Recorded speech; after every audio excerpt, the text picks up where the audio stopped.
चलिए यहाँ पर देखिएगा, थ्योरी ऑफ स्ट्रक्चर में सेमेस्टर फोर्थ के अंदर में सिविल इंजीनियर। इससे पहले हम जो है वो दो आपको लेक्चर जो होगा वो अपलोडेड होगा, उसको अगर आप लोग नहीं देखे होंगे तो जाकर के देख सकते हैं, ठीक है। तो दो लेक्चर इसके 15 में जो जो पहला लेक्चर होगा जो सिलेबस के अंदर में हम डिस्कस किए होंगे, और कुछ जो आपको जो सेकेंड लेक्चर होगा तो उसके अंदर में हम जो देखे थे वो आपका एसेंट्रिक लोडिंग क्या होता है, ठीक है। डायरेक्ट स्ट्रेस क्या होता है, बेंडिंग स्ट्रेस क्या होता है, सेंट्रिक लोडिंग जो आता है तो कहाँ पास आएगा, डायरेक्ट एक्सियली लोडिंग कहाँ पास आएगा। तो अगर आप ये लेक्चर देख रहे हैं तो इससे पहले जब मतलब कि प्रीवियस ईयर का लेक्चर, मतलब कि प्रीवियस का जो मतलब कि आपका जो लेक्चर है इसके पहले जो आप नहीं देखे हैं तो पहले आप जाकर के उसको देख लीजिए, उसके बाद फिर ये आप देखिएगा, तब आपको बहुत अच्छे से समझ में आएगा, ठीक है। तो पिछले के अंतर में देखे थे सेंट्रिक लोडिंग क्या होता है, एक्सियली लोडिंग क्या होता है, डायरेक्ट स्ट्रेस क्या होता है, बेंडिंग स्ट्रेस क्या होता है, तो सारे हम देखे होंगे, ठीक है। तो उसको आप लोग देख लीजिएगा तब यहाँ पास आइएगा देखने के लिए, ठीक है। तो ये आपका जो है वो लेक्चर नंबर तीसरा है आपका, ठीक है। पहले में सिलेबस डिस्कस किए थे, दूसरे बार में मतलब कि डायरेक्ट और बेंडिंग स्ट्रेस का डिस्कस किए थे, फिर यहाँ पास हम आगे का प्रोसीड करेंगे, ठीक है। तो यहाँ पर देखते हैं कि थ्योरी ऑफ स्ट्रक्चर जैसे डिस्कस किए थे, फिर सिलेबस के बारे में भी हम मतलब कि चर्चा कर चुके थे कि सिलेबस में क्या क्या पढ़ना था। फिर डायरेक्ट एंड बेंडिंग स्ट्रेस में हम देख लिए थे कि सेंट्रिक लोडिंग क्या होता है आपका, और डायरेक्ट स्ट्रेस क्या होता है, बेंडिंग स्ट्रेस क्या होता है, ये हम यूनिट 1 में हम देख लिए थे। अगला जो होता है वो एसेंट्रिक लोड भी बता दिए थे कि एसेंट्रिक लोड क्या होता है कि लाइन ऑफ एक्स मतलब कि सेंट्रोइडल एक्सिस से जब दूर हमारा कोई लोड लगता है तो उसको हम बोलते हैं एसेंट्रिक लोड, और वहाँ का जो डिस्टेंस होता है उसको हम बोले थे एसेंट्रिसिटी। ये आपको हम बता चुके थे पिछला लेक्चर में। इसमें हमें क्या पढ़ना है कि analysis of direct and bending stress of column. मान लेते हैं सपोज दैट कि कोई कॉलम है तो उसमें डायरेक्ट स्ट्रेस और बेंडिंग स्ट्रेस हम कैसे कैलकुलेट करेंगे, डायरेक्ट स्ट्रेस और बेंडिंग स्ट्रेस हम कैसे कैलकुलेट करेंगे, ठीक है। कि कोई भी हमारा जब कॉलम है तो उसके अंदर में डायरेक्ट स्ट्रेस और बेंडिंग स्ट्रेस हम कैसे कैलकुलेट करेंगे यहाँ पर। तो देखिए यहाँ से पिछले बार हम बताए थे कि यहाँ पर जो मेन कैलकुलेशन है वो दो प्रकार के, पहला है कि एक्सियली लोडिंग, ठीक है। तो अगर आपका एक्सियली लोडिंग रहेगा वो हम बताए हैं कि एक्सियली मतलब कि एक्सियली लोडिंग क्या होता है, जब आपका सेंट्रोइडल एक्सिस से मिडिल से जब कोई लोड लगता है तो पी है, और ए आपका सेंट्रोइडल एक्सिस है मतलब मिडिल से, सेंटर से।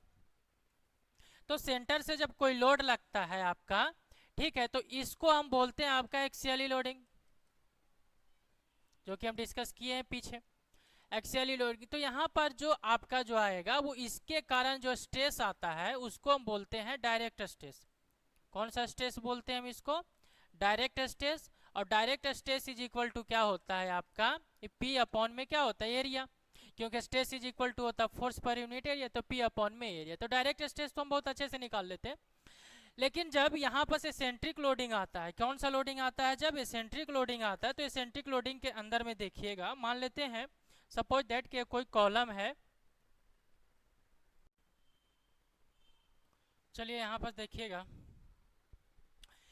कि ये आप डायग्राम को थोड़ा सा देखिएगा, ये जो है वो आपका एसेंट्रिक लोडिंग। अब इसको समझने के लिए आपको बताए थे, हम पिछले बारे में बोल रहे थे कि ये जो एसेंट्रिक लोड है इसकी वजह से आपको दो चीज देखने को मिलेगा, एक डायरेक्ट स्ट्रेस देखने को मिलेगा और एक आपको क्या देखने को मिलेगा, बेंडिंग स्ट्रेस देखने को मिलेगा, ठीक है।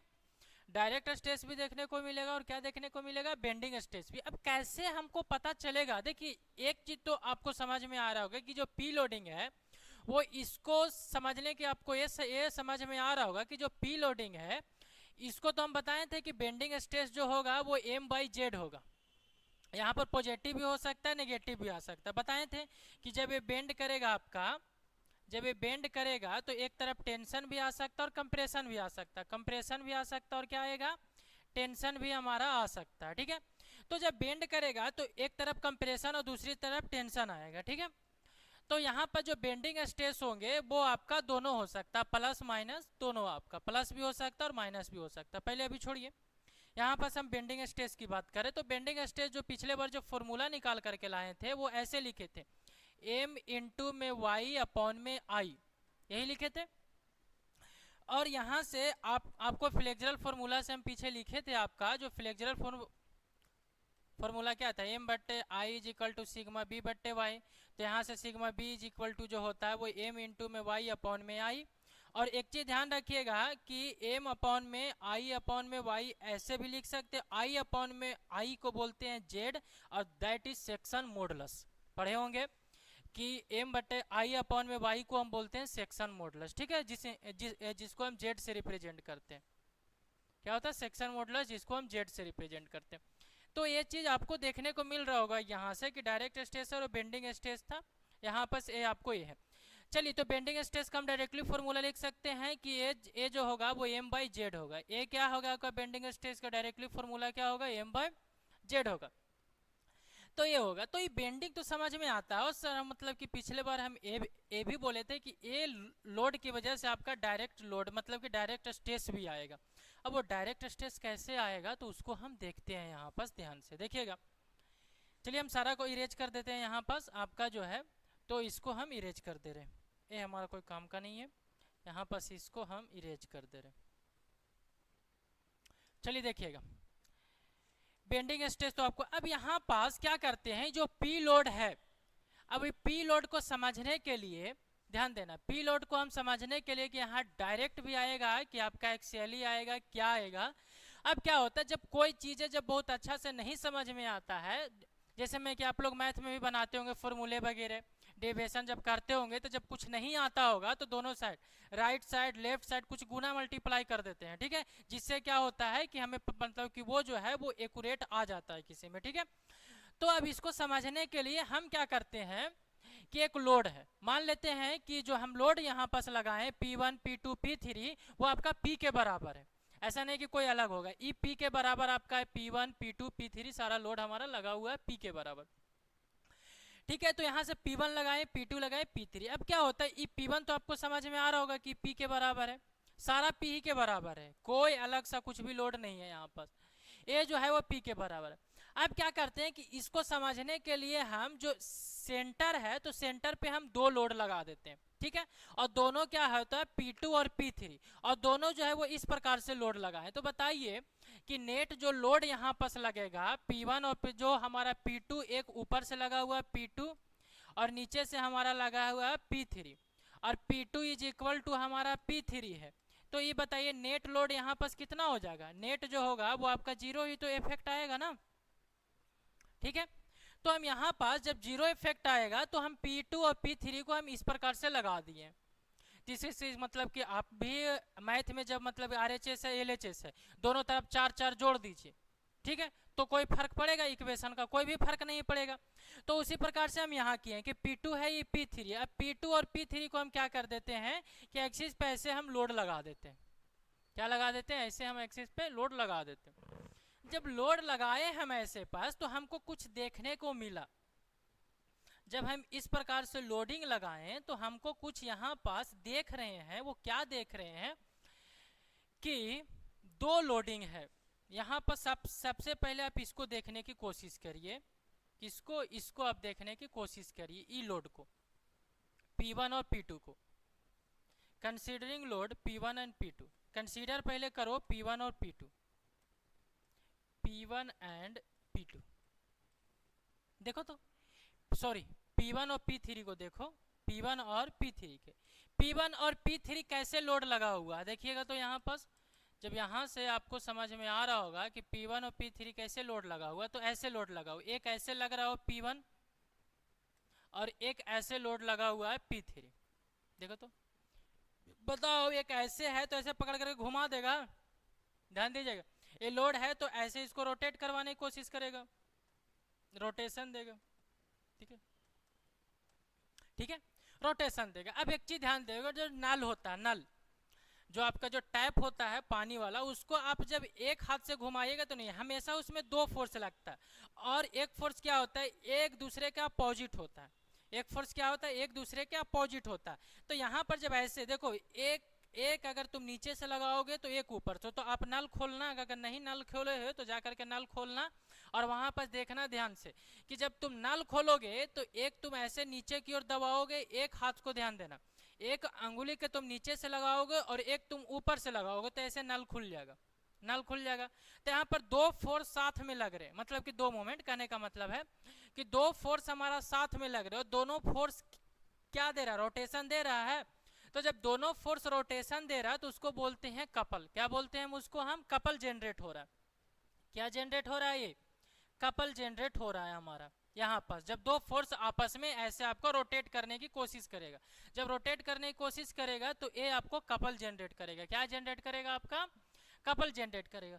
और ये जो कपल होगा वो आपको बेंड करने में हेल्प करेगा। किस में हेल्प करेगा? आपका बेंड करने में। तो इसकी वजह से जो आएगा वो बेंडिंग स्ट्रेस आएगा। क्या आएगा? अब इसकी वजह से क्या आएगा? Bending stress. तो इसकी वजह से जो आएगा वो bending stress, that is sigma B is equal to M by Z आएगा। इसकी वजह से कौन सा स्ट्रेस आएगा? Bending stress. अरे जब रोटेट करेगा तो यहाँ पर कॉलम को ऐसे से मतलब कि रोटेट करेगा, घुमाने की कोशिश करेगा तो बेंड ही होगा ना। तो यहाँ पर स्ट्रेस कौन सा डेवलप्ड होगा? हमारा बेंडिंग स्ट्रेस हो गया। देखिए P1 और P3 तो हमारा रोटेशन दे दिया। कौन और रिमेनिंग बचा हमारे पास? तो रिमेनिंग जो बचा वो P2 लोड बचा। ये जो P2 लोड है वो आपको देखिएगा तो कैसा P2 है? तो P2 जो है वो आपका मिडिल पे लोड लग रहा है। P2 किस पे लग रहा है? मिडिल पे लोड लग रहा है।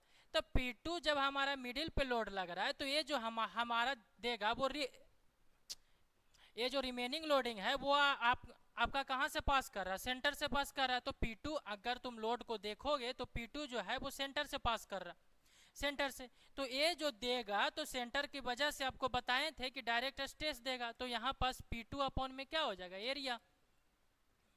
अब जब P1 P2 P3 जब सारा सेम हो जाएंगे तो यहाँ पास P को, तो यहाँ से आप देख रहे होंगे कि एक लोड की वजह से कितने चीजें जनरेट हो रहा है। देखो इस चीज को अगर आप नहीं समझेंगे तो यहाँ से आपको नहीं समझ में आएगा। सिर्फ P लोड से बोलेंगे कि सर मतलब कि बेंडिंग भी आ रहा है, तो बेंडिंग तो आ रहा है, ठीक है, देख रहे हो। बोलेंगे डायरेक्ट आ रहा है, तो आप बोलेंगे डायरेक्ट कैसे आ रहा है, नहीं समझ में आ रहा। तो इसको नहीं, अब इसी को समझने के लिए हम यहाँ पास इसको तोड़ रहे हैं, ठीक है, इसको तोड़। तो यहाँ पर से जब किसी को समझने के लिए हम क्या करते थे कि अपोजिट डायरेक्शन में हम मतलब कि उसके हम सेंटर पे जा करके और क्या करते, इक्वल एंड अपोजिट डायरेक्शन में हम लोड लगा देते। कहीं पर भी मेंबर में हमें जब उसका एनालिसिस करना रहता है, समझना रहता है, तो इक्वल एंड अपोजिट फोर्स हम लगा देते। तो इक्वल एंड अपोजिट फोर्सेस लगा दिए। जब इक्वल एंड अपोजिट फोर्सेस लगा दे रहे तो यहाँ पर हम देख रहे हैं कि P1 और P3 जो है वो रोटेशन कर रहा है, घुमाने की कोशिश कर रहा, तो कपल जनरेट करेगा। तो P1 और P3 क्या जनरेट करेगा? कपल। तो ई रोटेट करवाएगा तो यहाँ पास बेंडिंग स्ट्रेस आपका M/Z आएगा। क्या आएगा? आपका बेंडिंग स्ट्रेस M/Z। लेकिन एक और लोड मेरे पास बच रहा है P2। तो P2 की वजह से जो आएगा वो आपका डायरेक्ट स्ट्रेस आएगा, यानी P2 अपॉन में एरिया। और P2 जो होगा वो P1 मतलब कि P के बराबर है। P1 P2 P3 सारा किसके बराबर है? P के बराबर। तो यहाँ से P/1 लिख सकते हैं, ठीक है। इतना तक आपको समझ में आ गया होगा अच्छे से, होप समझ में आ गया होगा। तो यहाँ से P1 P2 P3 हमारा P के बराबर। तो यहाँ से आपको ये समझ में आ रहा है, बार बार ऐसे बनाने की जरूरत नहीं है। हम इसको शॉर्ट में फिर से हम बताते हैं इसको बाद, फिर उसके बाद देखिएगा, इसको हम सारा को इरेज कर दे रहे हैं। चलिए देखिएगा इधर, ये जो हमारा लोड बताए थे अभी पिछले बार, मतलब कि अभी हम डिस्कस किए थे क्या कि जो इस लोड की वजह से दो चीज देखने को मिलेगा, एक डायरेक्ट स्ट्रेस भी देखने को मिलेगा और एक बेंडिंग स्ट्रेस भी आपको क्या करेगा? देखने को मिलेगा हमारा। चलिए देखिएगा यहाँ पास क्या हम देख रहे थे कि आपको ये जो P लोडिंग आ रहा है, P लोडिंग की वजह से दो लोडिंग आएगा। एसेंट्रिक लोडिंग है, ये जो P लोडिंग है उसको हम बोलेंगे कौन सा लोड हम बोलेंगे यहाँ पास? तो एसेंट्रिक लोडिंग। ये P की वही, इसको कौन सा लोडिंग है? ये हमारा एसेंट्रिक लोडिंग है, ठीक है। तो एसेंट्रिक लोड की वजह से, एसेंट्रिक लोड की वजह से दो स्ट्रेस आएंगे, बेंडिंग स्ट्रेस आएगा और डायरेक्ट स्ट्रेस, जो कि हम आपको अभी बताए हैं। तो इसकी वजह से दो स्ट्रेस तो देख लेते हैं 1/। तो देखिए आपको बताए थे कि जो डायरेक्ट स्ट्रेस आएगा वो आएगा P/A आएगा। क्या आएगा? P/A। और बेंडिंग स्ट्रेस हम क्या अभी बताए हैं? M/Z आएगा। और एक चीज ध्यान रखिएगा कि जब इस सेक्शन पे आपका बेंडिंग होगा, बेंडिंग आएगा तो एक तरफ जो आएगा, एक तरफ आपका जो आएगा वो आपका कंप्रेशन आएगा। क्या आएगा? कंप्रेशन आएगा। तो आपको समझ में आ रहा होगा कि ये लेंथ जो हो रहा है वो कमी हो रहा है। लेंथ में अगर आपको कमी होगा और यहाँ से लेंथ में आपका बढ़ोतरी होगा, मतलब बढ़ेगा, तो लेंथ जहाँ पास बढ़ेगा आपका तो वहाँ पास टेंशन होगा। क्या होगा? हमारा टेंशन होगा। जहाँ पर लेंथ भी कमी आ रहा है तो देख रहे होंगे बेंड ऐसे से कर रहा है। तो ये जो हमारा है वो सेंट्रोइडल एक्सिस है, ठीक है। तो इस सेंट्रोइडल एक्सिस के नीचे जो आप देख रहे होंगे तो ये कंप्रेशन में आ रहा है, तो कंप्रेशन पे आ रहा है, तो एक तरफ हम मान लेते हैं कंप्रेशन को सपोज की पॉजिटिव मान रहे हैं, कंप्रेशन को हम क्या मान रहे हैं, पॉजिटिव मान रहे हैं, और टेंशन को नेगेटिव। तो यहाँ पर दो जगह आपको स्ट्रेस देखने को मिलेगा, एक आपका कंप्रेशन पोर्शन में और एक टेंशन पोर्शन में, बेंडिंग स्ट्रेस दोनों तरफ स्ट्रेस हो। तो यहाँ पर जो बेंडिंग स्ट्रेस हमारा देखने को मिलेगा इसको हम बोल सकते हैं plus minus M by Z. आपका जो बेंडिंग स्ट्रेस जो होगा वो आपका क्या हो सकता है, प्लस भी हो सकता है, मतलब कि जिस डायरेक्शन में देखना चाहते हैं हम देख सकते हैं, ठीक है। तो यहाँ पर प्लस माइनस दोनों आएगा। अब क्या आएगा प्लस और माइनस, तो यहाँ पास आप देख रहे होंगे कि यहाँ पास बेंडिंग स्ट्रेस, तो अगर हम ये दोनों का कंबाइन इफेक्ट देखना चाहें, ठीक है, ये दोनों का हम क्या देखना चाहें, कंबाइन इफेक्ट देखना चाहें, तो इसकी पोर्शन से, तो अगर आप कंबाइन स्ट्रेस और यानी कि अगर आप रिजल्टेंट स्ट्रेस देखना चाहते हैं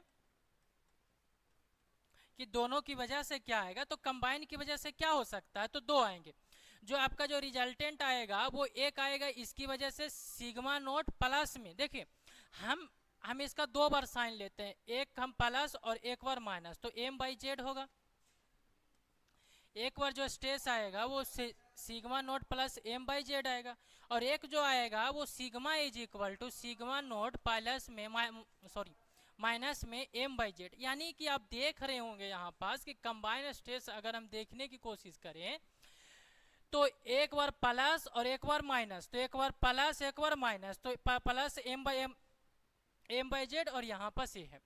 तो यहाँ पास एक फाइबर में आप हमको एक चीज बताइएगा यहाँ पास कि कौन सा फाइबर में, अगर हम आपको बोलने की बताइए कहाँ पास मैक्सिमम आ रहा होगा स्ट्रेस, यहाँ पास कि यहाँ पास आपका आ रहा होगा। तो यहाँ पास आप देख रहे होंगे कि ये जो हमारा स्ट्रेस आ रहा है तो इसमें दो पोर्शन पे स्ट्रेस डेवलप्ड होगा। देखिएगा यहाँ पास एक पॉइंट यहाँ आ रहा है तो आपका कंप्रेशन आ रहा है, और एक पॉइंट यहाँ आ रहा है तो आपको टेंशन आ रहा होगा, देख रहे होंगे यहाँ पास। तो मान लेते हैं सपोज दैट हम यहाँ पास मान लेते हैं कि जो डायरेक्ट स्ट्रेस है वो एम बाई जेड से बड़ा है। सपोज दैट कि डायरेक्ट स्ट्रेस जो है वो आपका बेंडिंग स्ट्रेस से ज़्यादा है। अलग अलग केस में आएंगे तो वो हम आगे आपको हम डिस्कस करेंगे कि कहाँ पास अलग अलग आएगा तो क्या आएगा, न्यूमेरिकल के हेल्प से जब बनाएंगे तो वहाँ पास भी देखेंगे हमारा। और फिर जेड को हम कैसे निकालेंगे तो उसके लिए भी हम फॉर्मूला लिखवाएंगे, ठीक है, कि जेड कैसे निकाला जाएगा, आई कैसे निकालेंगे, किसके अबाउट मोमेंट लेंगे, तो बहुत कुछ हम यहाँ पर डिस्कस करने वाले आगे, ठीक है। तो यहाँ पास सबसे पहले तो हम अभी ये देख रहे हैं कि एम बाई जेड अगर निकालेंगे तो यहाँ पर दो आ रहा है, एक जो आपको आ रहा होगा वो प्लस लिए हैं और एक हम माइनस लिए हैं, प्लस माइनस दो जगह। तो यहाँ पर से जब देख रहे होंगे कि एक जगह जो आ रहा है तो सिग्मा नोट अगर आपको ग्रेटर देन है सिग्मा भी, तो दोनों जो हमारा आएगा वो प्लस आएगा, ये भी प्लस आएगा और ये भी प्लस आएगा। इस केस में जब तुम डायग्राम बनाओगे तो कुछ इस प्रकार से आपको बनेगा यहाँ से, ठीक है।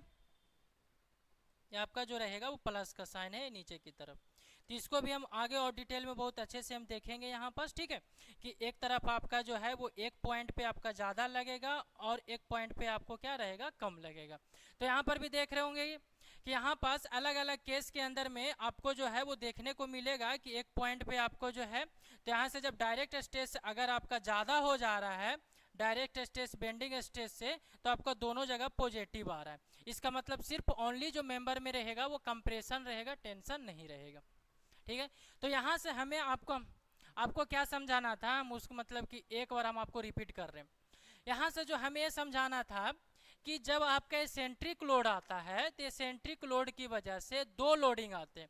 एक पहला होता है डायरेक्ट स्ट्रेस जो कि P बाई ए होता है, सिर्फ यही समझना कि P बाई ए होगा। कैसे कैलकुलेट करेंगे, नहीं कैलकुलेट करेंगे, हम नेक्स्ट लेक्चर में देखेंगे न्यूमेरिकल के हेल्प से अलग अलग। जब यहाँ से बेंडिंग स्ट्रेस का फॉर्मूला निकाले तो बेंडिंग स्ट्रेस का हम आपको बताएं कि एम बाई जेड आएगा।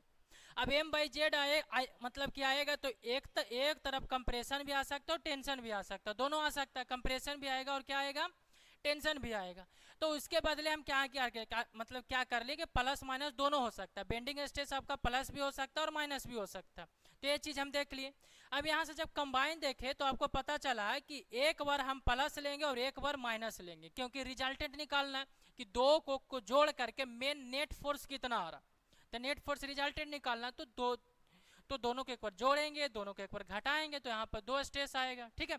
तो एक को बोलते हैं सिग्मा मिनिमम, एक को बोलेंगे सिग्मा मैक्सिमम। तो जब दोनों में से जोड़ोगे तो एक एक हमारा बड़ा होगा तो इसको सिग्मा मैक्सिमम बोलेंगे, एक हमारा कम होगा तो इसको हम बोलेंगे सिग्मा मिनिमम बोलेंगे। ठीक है, तो यहाँ से आपको यही चीज देखना है कि sigma maximum sigma resultant direct. अब कैसे कैलकुलेट करेंगे, एम कैसे कैलकुलेट करेंगे, जेड कैसे कैलकुलेट करेंगे, डायग्राम इसमें स्ट्रेस डिस्ट्रीब्यूशन डायग्राम मतलब सॉरी मतलब हाँ मतलब कि स्ट्रेस डिस्ट्रीब्यूशन डायग्राम बनाएंगे, तो वो डायग्राम कैसे बनाएंगे वो हम मतलब कि नेक्स्ट लेक्चर में के अंदर में हम देखेंगे। यहाँ पर में हमें सिर्फ दो ही समझना था, एक डायरेक्ट स्ट्रेस क्या होगा फॉर्मूला, और बेंडिंग स्ट्रेस क्या होगा, और रिजल्टेंट क्या होगा, कंबाइन क्या होगा। ठीक है, नेक्स्ट में हम देखेंगे स्ट्रेस डिस्ट्रीब्यूशन डायग्राम।